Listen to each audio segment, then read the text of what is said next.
И просто се помолихме Бог да ни открие за в бъдеще какво има да правим.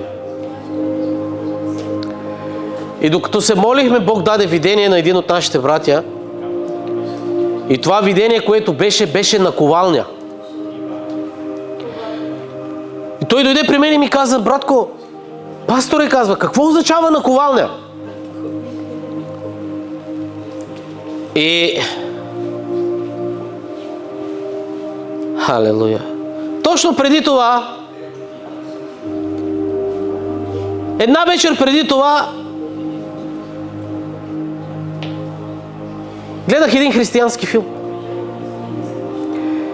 И в този християнски филм завърши с една сцена, която толкова много ме докосна, и си казах: Господи, нека нашия дом бъде една ковачница.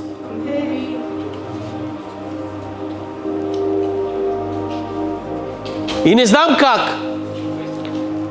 и по какъв начин, но знам, че Бог е този, който действа. Той вложи в сърцето на нашия брат това видение. Да види наковалня. И това беше потвърждение за мен, че трябва абсолютно по същият начин да започнем в този дом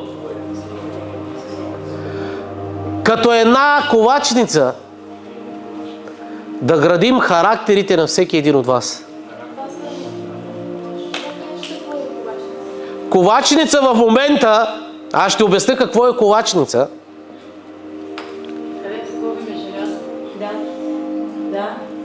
Ковачницата е помещение, в което се извършва тежка физическа работа с чук, наковалня и жар. Огън. За какво ни трябва жарта? Или въглища? За да може, когато мушнеш желязото вътре, да се стопи и да може да бъде обработвано с чук. Желязото се поставя върху наковалня. И това обясних на нашия брат, че наковалнята е мястото, върху което се оформя желязото претопено. И казах: братко, това не е случайно видение, което Бог ти дава. И тогава Божият дух дойде върху мен и ми каза: направи го това. Казах: добре, Господи. И казах: ако вземеме един меч и го обработиме в наковалня, за да можеш да воюваш с този меч, тежината му трябва да бъде минимум 5 кг. За да може, когато разсичаш и когато воюваш, този меч да има способността да издържи. И казах си: добре, дайте ми един меч. Да, наистина това е макетен меч. И тогава Бог ми каза: издигни меча. И аз издигнах меча. И в Божието Слово се казва, че ние като християни трябва да воюваме с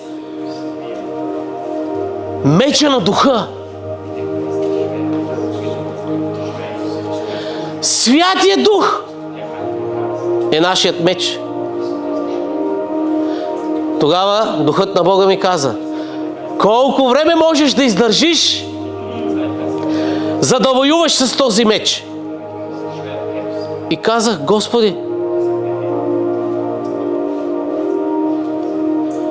като воин, един воин може да издържи и да държи в десницата си меч, който тежи 5 кг, не повече от 5 или 10 минути. Защото когато го държи меча, той започва да тежи.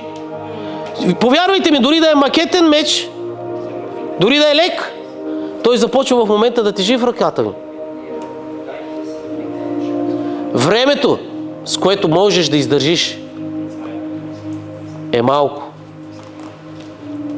Затова Бог ми каза нещо много важно. Ти не можеш да воюваш сам,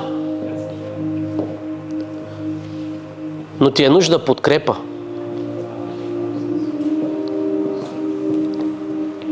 И ми каза, ти сам не можеш да воюваш. И ми каза, цялата църква трябва да воювате. Това е откровението, което ни е дадено. Това, което трябва да направиме. Ти част ли си от тази война? Искаш ли да воюваш заедно с нас? Искаш ли заедно с нас да градиш? Да!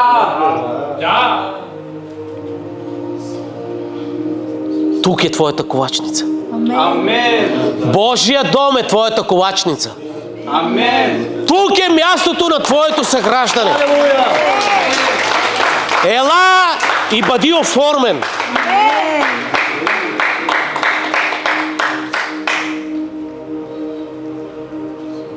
В тази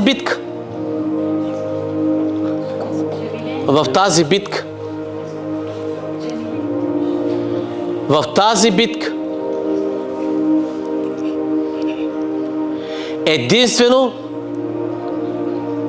и само можем ние да оцелеем, когато сме заедно. Амен. Амен. Амен. Защото духът на Бога е този, който ни води. И ние всички можем да воюваме заедно чрез Божието оръжие и чрез духът, който е мечът на нашето сражение. Бъдете благословени. Нека Божият мир да почива върху всеки един от вас.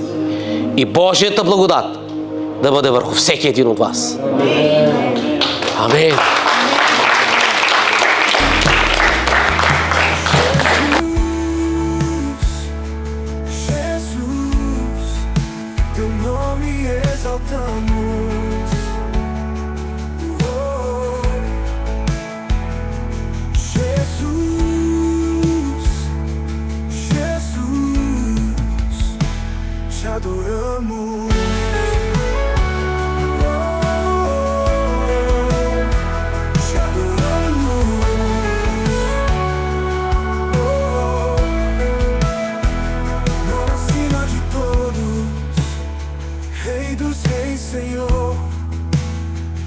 Te exaltamos,